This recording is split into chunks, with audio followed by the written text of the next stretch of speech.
Coming to you from Annapolis, Maryland, home of the U.S. Naval Academy, the sailing capital of the world, home of the world's largest crab feast, and 4 signers of the Declaration of Independence. This is the Eye on Annapolis Daily News Brief, a daily roundup of local news that you can use, including local sports, local events, local opinion, and local weather from DMV Weather. Now here's your host, publisher of Eye on Annapolis, John Frenaye. 24 more shopping days. Hello, this is John Frenaye. It is Friday, December 1st, and this is your Eye on Annapolis Daily News Brief. Yes, that was a whole lot of shaking going on. Although I didn't feel it, a magnitude 4 earthquake happened Thursday afternoon near Dover, Delaware, and was felt all across the area. I threw it out onto Twitter, and everybody said they felt it, except for me. I don't know. I don't think it existed, but the U.S. Geological Survey does say that it happened, and no damage has been reported.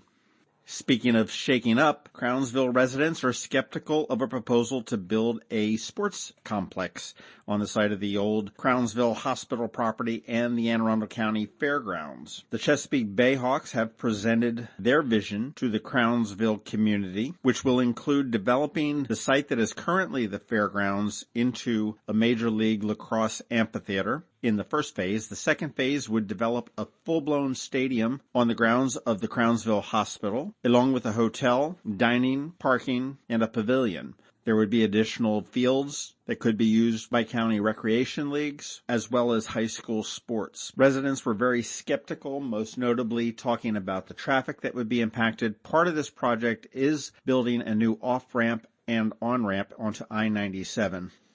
Despite their denials, it appears that HACA officials and the Annapolis Police Department have been sharing tenant lists for many, many years. Initially, it was said that it was just shared by a few select individuals, but the Capitol had obtained several emails where the lists appeared to have been passed on to several different officers within the police department, as well as several different people within the Housing Authority administration. The American Civil Liberties Union is looking into this as well. The police claim that having the list allows them to do their job more effectively. They had asked for an updated list when the executive director of the Housing Authority for the city of Annapolis said that she didn't feel comfortable giving it and suggested that they get a subpoena. When they did get a subpoena, she said that she was going to quash it, and they subsequently withdrew their subpoena.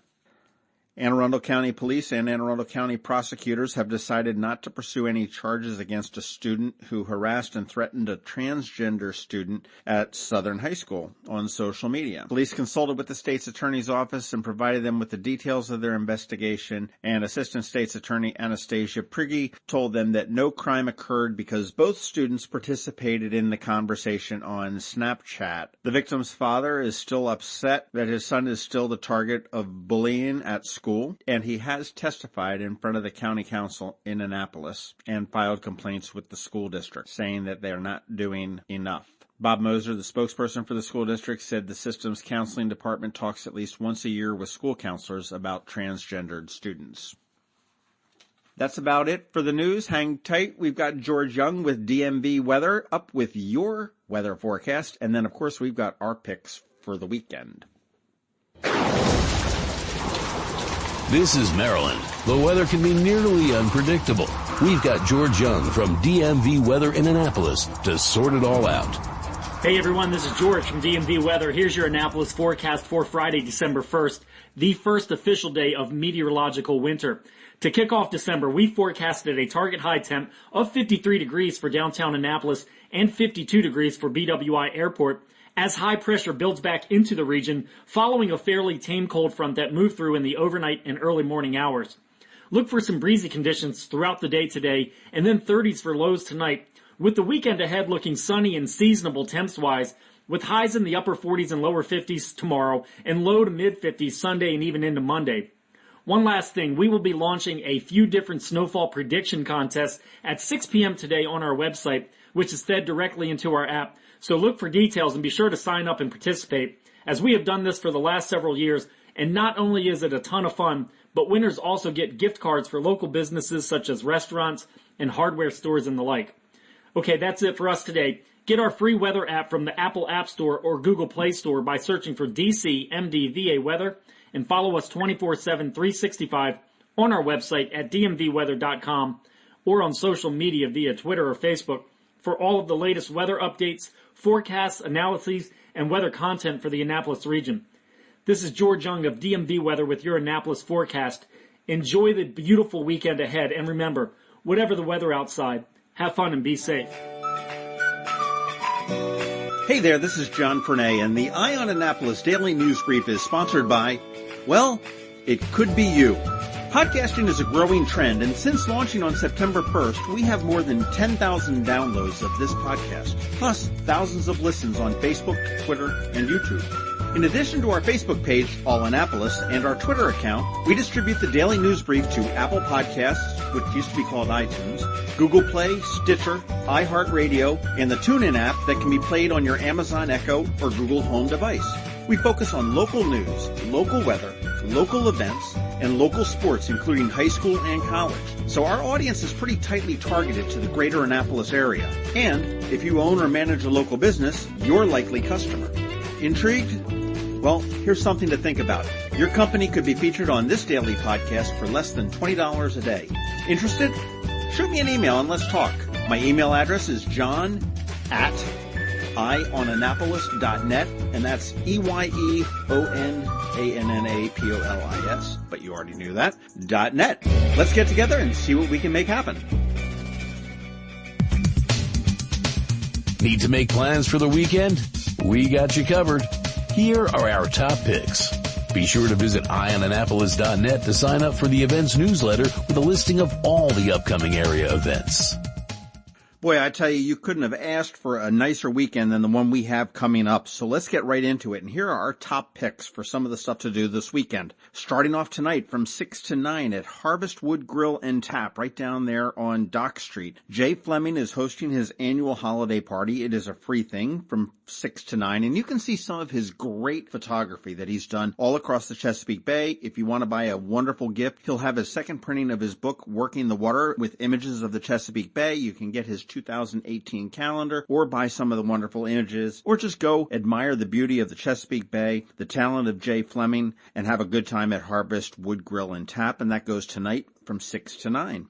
Not downtown, but over at the Annapolis Town Center. Tonight is also Midnight Madness from 6 to, appropriately enough, midnight. They're going to have a beer and wine garden sponsored by Neo Pizza, a DJ. Whole Foods is going to have tasting tables out there. There will be Ravens players on hand to sign autographs and pictures. You're going to have free hot chocolate. The stores, of course, will be open and have specials. Annapolis Town Center is getting into the Midnight Madness deal, and they're doing it in a big way. So check that out tonight from 6 to midnight. Tomorrow, you've got to ask yourself, who's your hero? Bedeau is sponsoring a Who's Your Hero night from 6 to 9, and that is in conjunction with the Military Bowl, which will be played here on December 28th, and Budweiser. And they want to know who your hero is.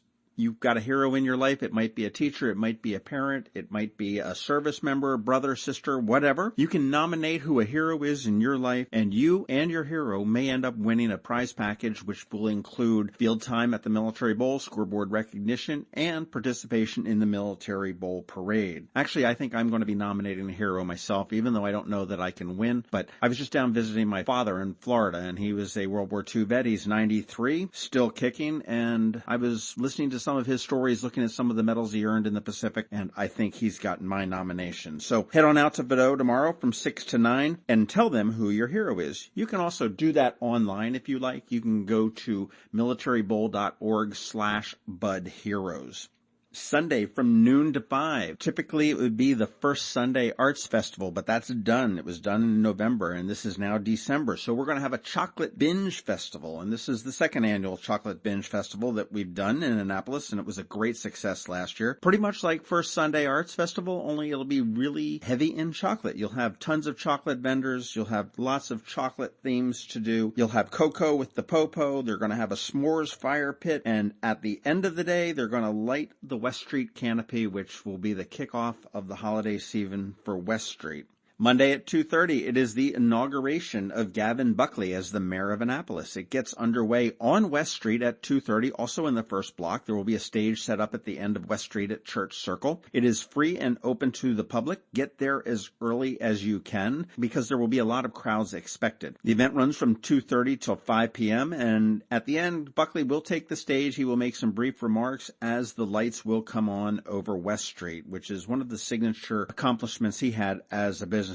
Following that, from 7 to 10 at the Lowe's Annapolis Hotel is the inaugural ball. It is black tie optional. Tickets are $100 a piece. They are available. Light hors d'oeuvres, it's a cash bar. You'll have plenty of champagne flowing and celebrate the new mayor and the new council as they are sworn in to lead the city for the next 4 years.